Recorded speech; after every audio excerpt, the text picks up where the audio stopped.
OPM curhat drone TNI lemparkan bom mortir dan granat, aneh kok masih hidup. Jubir OPM, Sebdi Sambom, menyebut pasukannya diserang TNI pada 2 Agustus 2024. Tak main-main, kata salah satu panglima OPM tersebut, pasukannya diserang pakai bom dan granat. Akan tetapi, pernyataan Sebdi yang ia tuliskan pada Senin, 5 Agustus 2024, sedikit diragukan kebenarannya. Sebab, menurut dia, pasukan OPM Kodam Sinak lolos dalam penyerangan menggunakan bom dari udara itu. Justru, Sebdi melaporkan bahwa telah berhasil menembak satu pesawat sipil di Bandara Sinak. Dia mengklaim pesawat yang ditembak itu diawaki oleh prajurit TNI.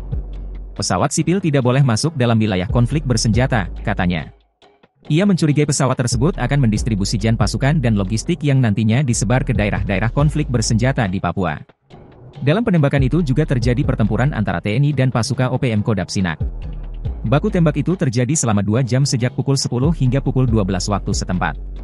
Ia mengklaim TNI menyerang pasukannya menggunakan 2 bom mortir dan 3 granat yang dilempar melalui drone.